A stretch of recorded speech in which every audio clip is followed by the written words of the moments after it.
Quieto en tu presencia, ante ti me presento. Quiero oír tu voz, te escucho, Señor. Mi atención te entrego, a tus pies yo espero. Aquí quiero estar, mi corazón anhela más de ti. Haz algo nuevo en mí, a ti me entrego, Dios. Todo en mí es movido por tu amor, cautivado por tu voz. Mi deseo es conocerte más, Señor. A tus pies me rendiré y mis miedos dejaré. Transformado soy en tu presencia. Oh, oh, oh, oh, oh, oh. Tú eres fuego en el día, tú eres brisa en la noche, aliento en mi ser, tú sacias mi sed. No hay duda alguna de tu amor y tu afecto, no hay nada igual. Mi corazón anhela más de ti. Haz algo nuevo en mí, a ti me entrego, Dios. Todo en mí es movido por tu amor, cautivado por tu voz. Mi deseo es conocerte más, Señor. A tus pies me rendiré y mis miedos dejaré. Transformado soy en tu presencia. Oh, oh, oh, oh, oh, oh.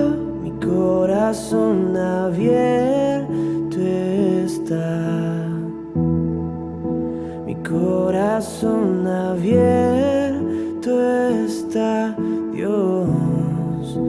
Haz lo que quieras en mí,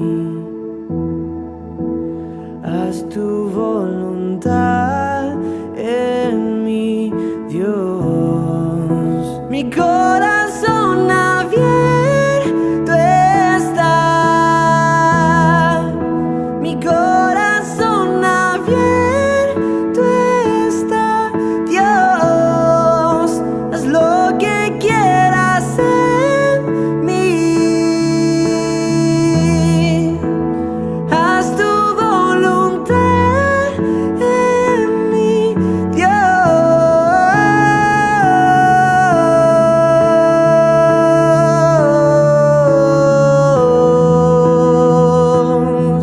La la la la la la la la.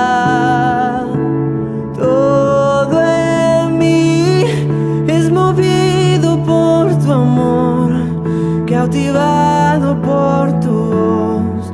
Mi deseo es conocerte más, Señor. A tus pies me rendiré y mis miedos dejaré. Transformado soy en tu presencia. Na na na na na na na na na na na na na na na na na na. La la la la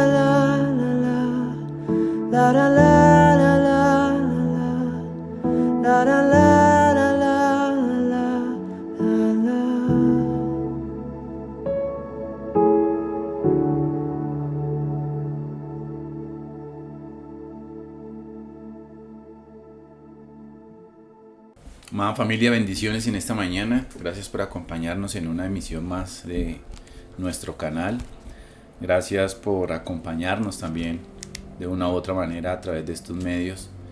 Y nosotros sentimos que ustedes también se reúnen con nosotros cuando manifiestan y cuando comparten con nosotros por medio de cualquier canal en el cual nosotros estamos comunicados. Así que gracias por acompañarnos y bendecimos a nuestro Creador por esa oportunidad también que nos da de una u otra manera de podernos estar comunicando unos a otros. Amén.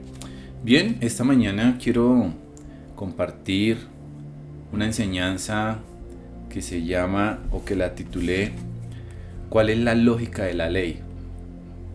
Y para poder llegar allí y comenzar a desenlazar lo que pretendo entregar como enseñanza principalmente, pues me fui al libro de Éxodo y estaba recordando lo que sucedió allí en el monte Sinaí. Y allí cuando vemos a nuestro Creador junto con Moisés, hablando con él, Dios está en ese monte y Moisés también allí se encuentra hablando con nuestro Dios. Entonces aquí vemos que ambos están a una altura, están a esa misma altura, y uno se diría o se preguntaría, bueno, ¿y por qué Dios tuvo que bajar hasta allí? Para Moisés, pues principalmente él tenía que entender que el Creador quería decirle algo, y también para que Moisés entendiera que Dios, todo lo que él tenía para entregarle y decirle cosas a Moisés, y nuestro Dios tuvo que hacer, pues bajar a la altura del monte Sinaí para que Moisés entendiera lo que nuestro Creador quería decirle, y Moisés tuvo que también de una u otra manera subir a la altura del monte Sinaí. Y es por eso que muchas veces pues nosotros no comprendemos y no entendemos las enseñanzas que nuestro Creador tiene para nosotros, porque nosotros nos situamos a veces en un nivel más bajo, incluso muy bajo, y nos quedamos ahí en ese nivel, en el nivel de todas las naciones, en el nivel del mundo. ¿Okay? ¿De dónde salió Egipto? Del mundo, de Egipto. ¿De dónde salió Israel? De ese Egipto, de ese mundo.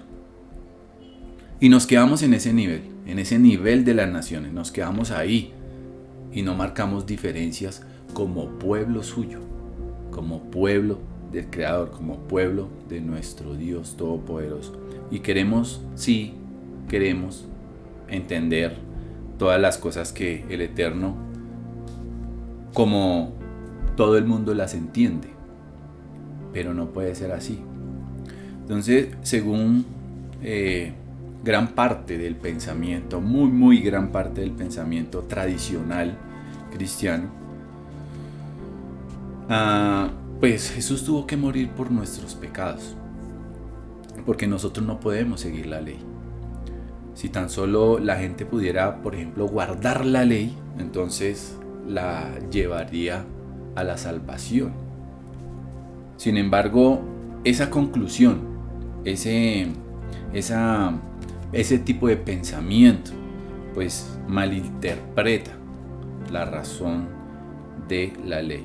¿Por qué? Porque la Torá no fue dada para salvación. La Torá fue dada para tener una relación con Dios. Y quiero que por favor se grabe esa frase. La Torá no fue dada para salvación, sino para la relación. Entonces, ¿eso era la ley de salvación?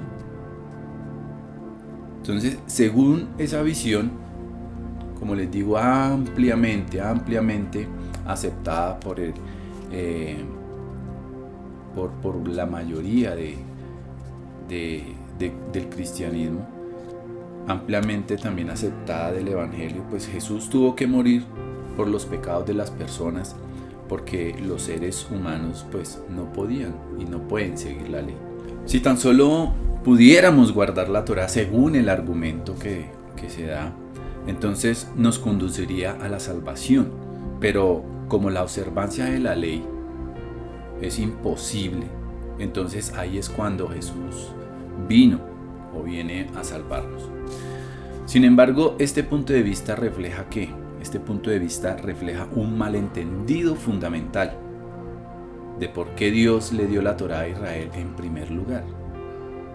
Los mandamientos no salvarán a nadie. Los mandamientos no salvarán a nadie. Dios es quien hace realmente eso. Amén. Es Dios. La ley no fue dada para salvación, nuevamente lo repito, sino para relacionarse con Dios. Ahora, hablando de ese malentendido fundamental, yo me preguntaría, ¿y es que acaso las Sagradas Escrituras contienen contradicciones? Porque muchos dicen eso en el mundo.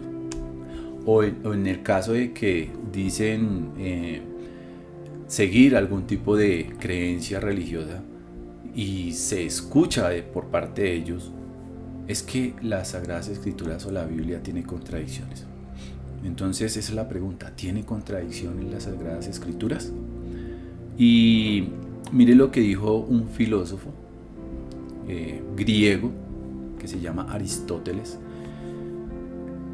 Nació en el 384, vivió en el 384 hasta el 322 a.C., que él ofreció la formulación más clara de lo que ha llegado a conocerse como la ley de no contradicción. Y mire lo que escribió. El más cierto de los principios básicos es que las proposiciones contradictorias no son verdaderas simultáneamente. Y esto lo dejó escrito allí en una de sus obras que se llama Metafísica. En otras palabras, Aristóteles afirmó que los enunciados opuestos no pueden ser correctos al mismo tiempo. Cuando los lectores de hoy en día identifican lo que consideran contradicciones en la Biblia, esos casos pueden inquietar a las personas que son creyentes o pueden blindar o cubrir a una persona que es crítica. Sin embargo, aplicar la noción de contradicción al texto bíblico constituye un malentendido básico de una cosmovisión en cuanto a las escrituras judía antigua, en la que podrían coexistir unas afirmaciones opuestas. Por ejemplo, los proverbios de Israel, los proverbios proporcionan uno de los ejemplos más claros de lo que los lectores actuales podrían entender como una contradicción, pero que los antiguos israelitas vieron como perfectamente lógico. Y quiero que me acompañe precisamente a esos proverbios. Proverbios 26, versículo 4 y 5. Y aquí en la primera declaración que encontramos en este versículo, en estos versículos, va seguida de un opuesto diametral para poderlo comprender. Dice lo siguiente: no respondas al necio según su necedad, para que no seas tú mismo como él. Responde al necio según su necedad, para que no seas sabio en su propia opinión. Entonces aquí encontramos una contradicción, una aparente contradicción en un esfuerzo de reconciliar, en un esfuerzo por reconciliar. Y los lectores modernos podrían proponer que uno debería responder a un tonto argumento de acuerdo con su locura, de alguna manera, en estos casos. Para otros también callar de hacerlo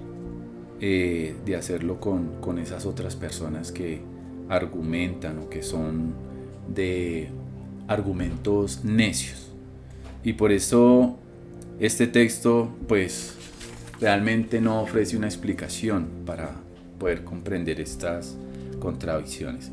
Entonces este tipo de lecturas que son armonizadoras van más allá de lo que dice el texto para plantear una solución, o soluciones podrían ser especulativas.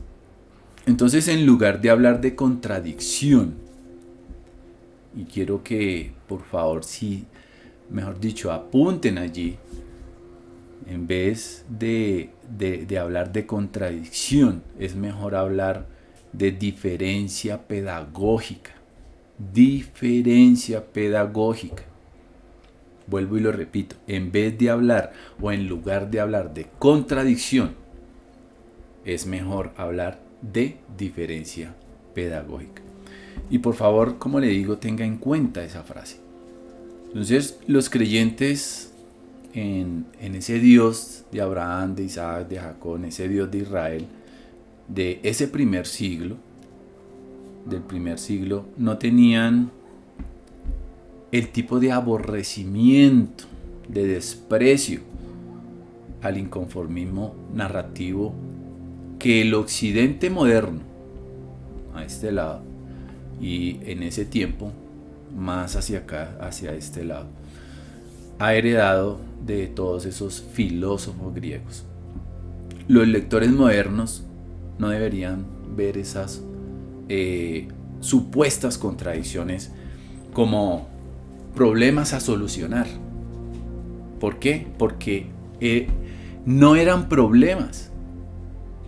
En ese entonces no eran problemas para esos autores originales.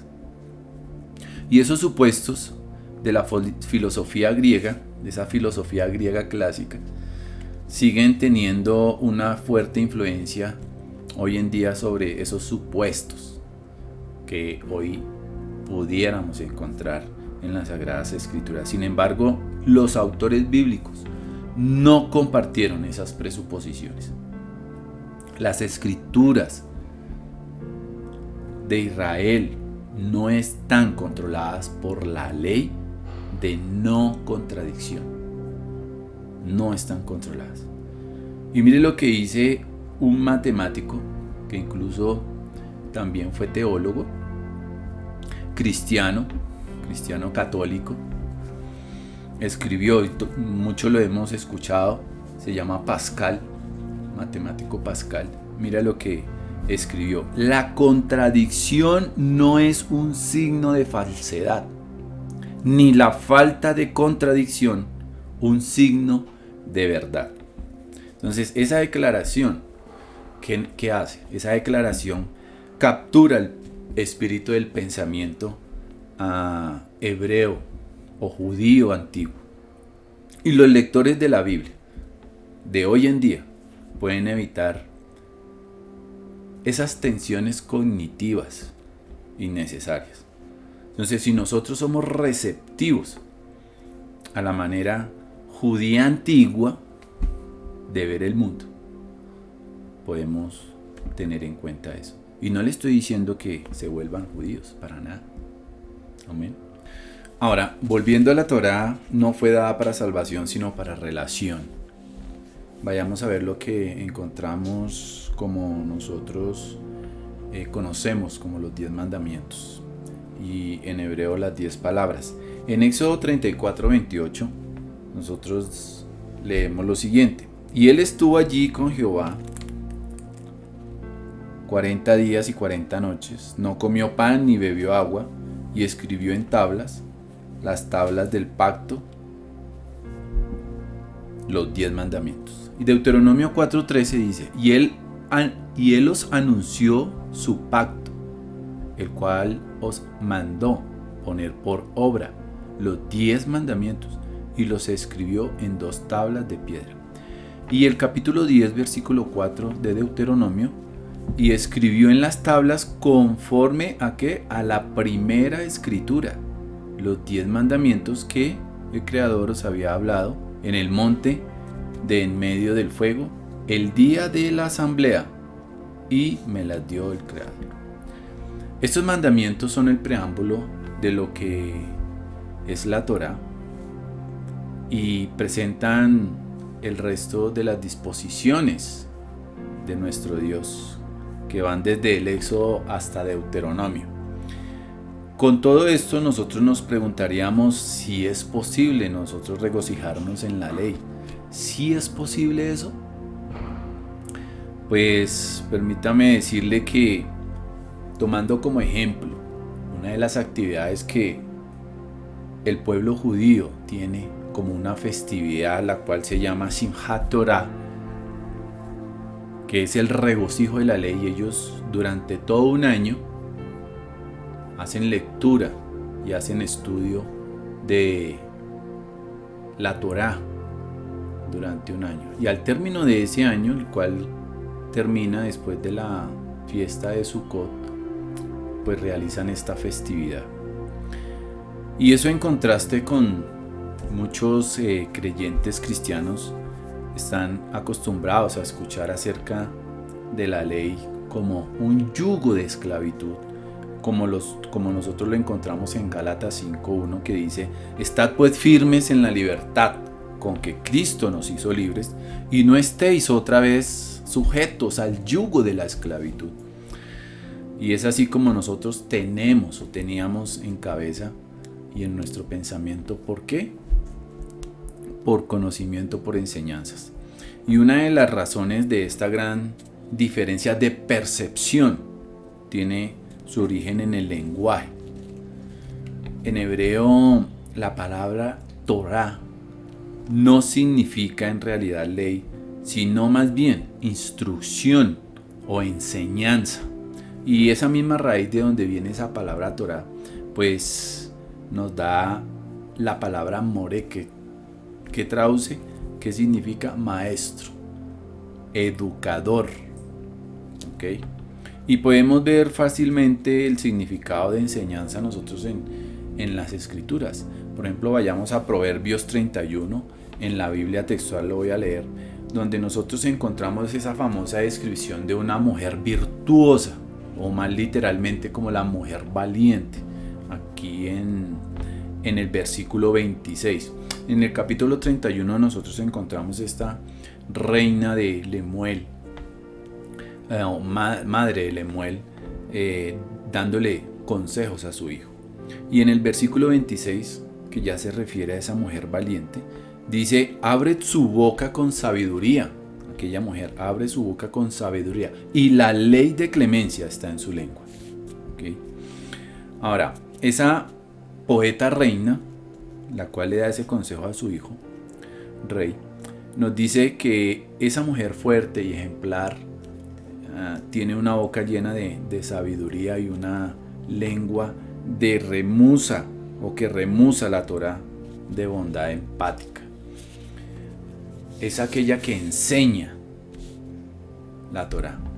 Es una manera de expresarlo y de decir. En todo caso, casi todas las traducciones de las Biblias usan la palabra ley en la mayoría de los lugares en los que encontramos esa palabra hebrea Torá. Y por eso cuando doy mis enseñanzas, yo digo Torá, que es la instrucción, las enseñanzas del Creador a través de sus escrituras, de su palabra.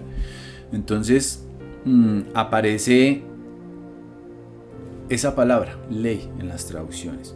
Y también cada vez que en el Nuevo Testamento se refiere a la Torá o a la enseñanza que Dios dio por medio de Moisés, también aparece esa palabra. Por ejemplo, en Mateo 5:18, cuando nuestro Mesías Yeshua dice que ningún ápice, y un ápice es una parte muy pequeña, muy insignificante de alguna cosa, y en este entendido es que tiene una palabra y algunas puntuaciones o decoraciones, como nosotros pudiéramos encontrarlo, como unas coronitas en ese lenguaje y en esa escritura hebrea, en la Biblia hebrea. A eso se refiere. Y dice: ni un ápice pasará de la ley. ¿Okay? Y aquí encontramos ley, o sea, es decir, Torá. esas enseñanzas, esas instrucciones de Dios. Entonces aquí, como el Nuevo Testamento está escrito, o los manuscritos más antiguos encontrados están en griego, pues aquí aparece la palabra nomos del Strong, lo encontramos en el griego 3551. Ese nomos judío griego corresponde precisamente al Torá hebreo. Una vez que nosotros entendemos el significado hebreo, es fácil comenzar a relacionarnos con esas expresiones bíblicas como oh, cuánto yo amo tu Torá, como encontramos en los Salmos 119. Tu Torá es mi deleite. Y empezamos a darle significancia y a relacionar esas expresiones en las Escrituras. Ahora, Pablo, ese judío de primer siglo, escribió de una manera similar. Dice en Romanos 7:22, me deleito en la Torá de Dios. Y leámoslo como aparece en nuestras Biblias. Porque según el hombre interior me deleito en la ley de Dios. Entonces, leyendo estos versículos, el yugo de esclavitud, como aparece en Gálatas 5:1, que mencionó allí, debe ser algo diferente. Debe ser algo diferente. El entendimiento bíblico de la Torá de Dios es que trae gozo, trae deleite, trae bondad, y esta es la idea básica, profunda de esa festividad que el pueblo judío realiza en su Simchat Torah. Amén. Al comienzo, volviendo a los 10 mandamientos, las 10 palabras de Dios, pues Él declara: yo soy el Señor tu Dios que te saqué de la tierra de Egipto, como dice en Éxodo 20, versículo 2-3. De la casa de servidumbre, no tendrás otros dioses fuera de mí. Aquí la primera exigencia de la ley, no adorar a ningún otro Dios, viene después de ¿qué? Viene después de que ese Dios de Israel ya ha salvado, ya ha sacado al pueblo de la esclavitud de Egipto. Entonces, antes de que Moisés suba al monte Sinaí, se refiere a la salvación. Ese Yeshua, ¿okay? Salvación, Yeshua. Y cuando se refiere a eso, se refiere a esa salvación que nuestro Dios, nuestro Creador, obró al rescatar a Israel.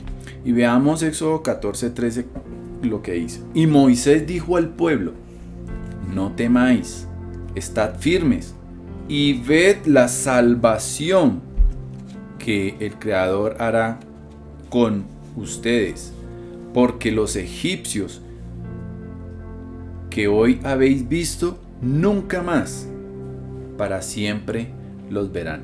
Y Éxodo 15:2 dice lo siguiente: el Creador, mi fortaleza y mi cántico, y ha sido mi salvación. Este es mi Dios y lo alabaré, Dios de mi Padre, y lo enalteceré. Dios ofrece ¿qué? Dios ofrece una gracia gratuita aquí, antes de que los israelitas observen una sola tarea en la Torá. Eso es lo que hace Dios. El objetivo de la ley no era salvar a los hebreos. No.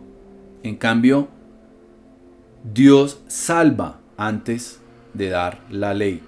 Y los mandamientos reafirman la relación de lo divino con la humanidad. Deuteronomio aclara que la ley viene en respuesta de la salvación de Dios. Y no como ese camino para lograr esa salvación. Moisés proclama, por ejemplo, en Deuteronomio 24:18, Moisés declara o proclama a su pueblo lo siguiente: recuerda que eras esclavo en Egipto y que el Señor tu Dios te rescató de allí. Por tanto, te mando que guardes esta palabra. Entonces la observancia de la Torá es la respuesta agradecida al regalo de la salvación de nuestro Creador. Y esta misma cadena de gracia, pues seguida de esa acción, también aparece en el Nuevo Testamento, porque así lo conocemos en Efesios 2, del versículo 8 al versículo 10, y dice: por gracia has sido salvo a través de ¿qué? De la fe. Y esto no es obra tuya, es don de Dios, no de obras, no de resultado, para que nadie se jacte. Porque somos ¿qué? Hechura suya, creados en el Mesías Yeshua Jesús. ¿Para qué? Para buenas obras que Dios preparó de antemano para que caminemos en ellos. Entonces nosotros, tomando todo esto y comenzamos a leer lo que conocemos como el Nuevo Testamento y todas estas revelaciones, cumplimientos a través de nuestro Mesías Yeshua, ese evangelio, pues nosotros preguntaríamos, ¿realmente sería nuevo? ¿Es nuevo realmente? Y comparándolo con lo que sucedió con el antiguo pueblo de Israel, las buenas nuevas de nuestro Mesías aparecen en lo que se conoció como el Nuevo Testamento, y las personas podrían asumir que el evangelio es un fenómeno completamente nuevo. Y en la medida en que el cristianismo ha considerado las escrituras de Israel como el Antiguo Testamento, esas escrituras hebreas, ha establecido como una separación, como una bifurcación escritural muy superficial, por la cual lo nuevo o el nuevo constituye una innovación de lo antiguo. Innovación del antiguo. Sin embargo, lo que Dios logra a través de nuestro Mesías Yeshua, de Jesús, que es la salvación a través de la iniciativa divina, en lugar del esfuerzo humano reiterado, lo que Dios hace por Israel en ese éxodo de Egipto. Las buenas nuevas del Nuevo Testamento son un signo de exclamación salvífico sobre un decreto divino que ya estaba escrito en las escrituras de Israel. Ya estaba allí. Y la carta del Nuevo Testamento de Pablo a Tito resume el Evangelio, y quiero que me acompañe a Tito 3, versículos 5 y 6. Tito, aquí en esta carta, resume, como les digo, el Evangelio, diciendo que Dios nos salvó no por obras de justicia que nosotros hubiéramos hecho, sino por su misericordia, por el lavamiento de la regeneración y por la renovación en el Espíritu Santo, el cual derramó en nosotros abundantemente por Jesucristo nuestro Salvador, dice la Escritura. Esa palabra misericordia que cuando vamos al Strong y la encontramos, es en griego eleos 1656. Esa es la traducción griega del hebreo 26:17, Kesed Hesed, que indica la fidelidad del pacto de Dios. La fidelidad del pacto de Dios. Y después del éxodo, Moisés le canta a Dios: en tu Hesed sacaste al pueblo que redimiste. Éxodo 15:13. Condujiste en tu misericordia a este pueblo que redimiste, lo llevaste con tu poder a tu santa morada. Y más tarde Moisés le dice a Dios lo siguiente, y lo encontramos en Números 14:19. Le dice: la grandeza de tu misericordia, eleos en el griego. Así también dice, como has tenido misericordia. ¿Misericordia de quién? De Israel. Desde Egipto hasta ahora. Tito 3:5. Voy a leer. Más aún la misericordia divina que salvó. Y en el griego es soso. Salvó. Aquí haciendo un paréntesis. Mi esposa tiene productos de belleza y de limpieza personal que se llama soso. Salvar. Salvó. Bueno. Según Tito 3:5. Es la misma fuerza liberadora que hizo de los israelitas un pueblo salvado, un pueblo soso en griego. ¿Por el quién? Por nuestro Dios, por nuestro Señor, tal cual como aparece en Deuteronomio 33:29.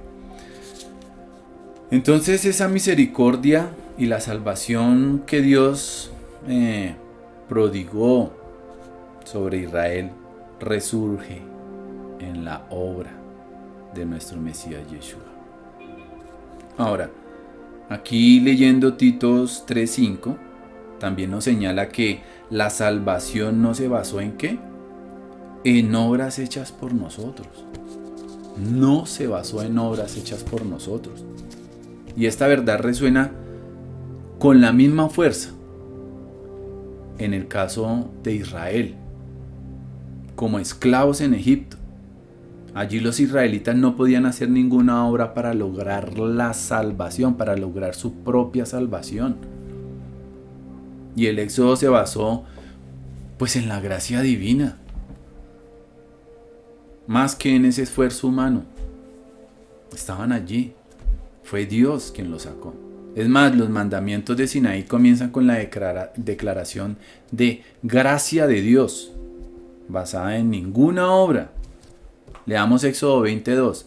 Yo soy el Señor tu Dios, que te saqué de la tierra de Egipto, de la casa de servidumbre. Amén. Y después de ese recorrido inicial, pura gracia. Pura gracia. Dios le da a Israel algunas reglas a seguir. Sin embargo, esas reglas de la Torá no le otorgan a los israelitas salvación, la relación o el favor de Dios. El pueblo recibe mandamientos divinos después de que Dios ya ha comenzado una relación, ha mostrado el favor y ha promulgado la salvación de sacarlos de Egipto. Entonces, según Tito, la misericordia salvadora de Dios se materializa ¿en qué? En el lavamiento de la regeneración y la renovación del Espíritu Santo. Tito 3:5. Amén. Entonces, este lenguaje puede parecer algo muy religioso y se origina en las Sagradas Escrituras hebreas. Y cuando nosotros vamos a ver, por ejemplo, con el profeta Isaías en el capítulo 63, versículo 11, este profeta recuerda el tiempo de Moisés y su pueblo, cuando Dios puso su Espíritu Santo en medio de ellos. Leamos lo que dice: pero se acordó de los días antiguos, de Moisés y de su pueblo, diciendo: ¿dónde está el que les hizo subir del mar con el pastor de su rebaño? ¿Dónde el que puso en medio de él su Santo Espíritu? Entonces, así como el Espíritu Santo renovó a los israelitas anteriormente, cuando estaban esclavizados, el Espíritu renueva a los que habían sido esclavos de diversas pasiones y placeres, de acuerdo a Tito 3:3, que dice lo siguiente: porque nosotros también éramos en otro tiempo insensatos, rebeldes, extraviados, esclavos de concupiscencias y deleites diversos, viviendo en la malicia, envidia, aborrecibles y aborreciéndonos unos a otros. Ahora, por favor, acompáñenme a Ezequiel, capítulo 16, versículo 4 y versículo 9, voy a leerlo en la PDT, dice lo siguiente, y aquí el profeta Ezequiel expresa acerca del lavamiento de regeneración, y ese lavamiento de regeneración es una limpieza relacional que recibió Israel en su infancia. Y dice lo siguiente: fuiste como un bebé abandonado al nacer, nadie te cortó el cordón umbilical, no te lavaron con agua, como es la costumbre, nadie te frotó con sal para desinfectarte, ni te envolvió en pañales. Y el versículo 9 dice: te bañé, te limpié la sangre y te perfumé. Entonces, este tipo de limpieza, la que ocurre aquí según Tito, como leímos en Tito 3, el éxodo del pecado dirigido por nuestro Mesías Yeshua, el Espíritu Santo lava, el Espíritu Santo renueva la humanidad. Entonces, por todo esto, por lo tanto, y con todo esto, el Evangelio del Nuevo Testamento pues no es tan nuevo en las buenas nuevas de nuestro Mesías Yeshua. Dios repite la salvación de Israel. Bien, ahora teniendo en claro que la salvación viene a través de la gracia de Dios que promueve nuestro Mesías Yeshua, nuestro Señor Jesucristo, y las buenas obras son la forma en cómo los seres humanos que ya son salvos dicen gracias, Señor, gracias. Por lo tanto, la Torá proporciona el modelo de lo que Dios logra a través de nuestro Mesías Yeshua y de lo que se espera de quienes le siguen. Amén. Aunque hoy en día en el cristianismo contemporáneo tiende a enmarcar la salvación a través de Cristo en oposición a la ley, como si la ley estuviera diseñada a producir salvación, pero no logrará el objetivo. La Torá nunca fue dada, nunca fue un medio para ser salvo. En la historia de Israel, Dios hizo la salvación y la observancia de esa Torá, como ya lo comprendimos, fue una forma en que el pueblo que fue salvo, el pueblo salvo de Dios, vivió en una relación con el Creador. Y nosotros podemos entender aquella frase que nosotros acudimos, que no soy salvo por la ley, sino que obedezco por amor al que me salvó. Y comenzamos a comprender cuando estamos escudriñando las Escrituras que hay ciertas cosas que nosotros debemos retomar para decirle al Señor gracias, para tener una relación más profunda con nuestro Creador. Y eso lo hemos venido aprendiendo a través de las enseñanzas. Amén. Bien, dejamos hasta acá. Gracias por acompañarnos y gracias al Creador por darnos de su bendita palabra, de su bendito entendimiento, sabiduría en las enseñanzas, en su Torá, en sus instrucciones. Y así vamos caminando en un buen entendimiento y no tener cosas incomprendidas, sino más bien entendidas a través de los estudios. Amén. Dios los bendiga. Un abrazo, un gran shalom para todos y nos vemos la próxima semana. Shalom.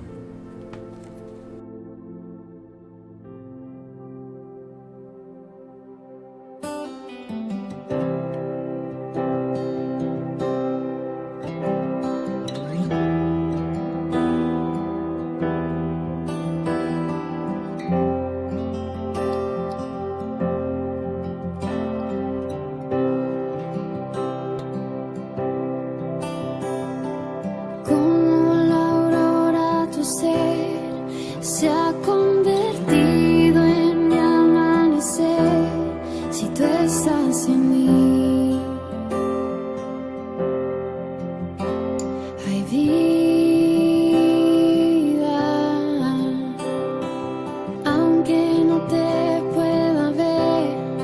tú estás conmigo, no temeré tu dulce voz, me guía.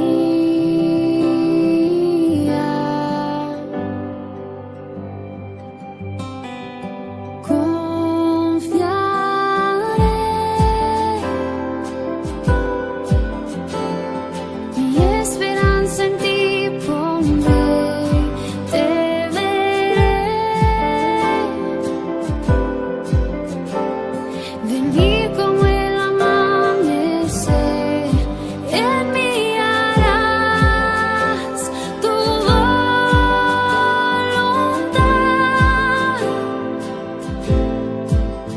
en la sombra de tus alas siempre quiero estar.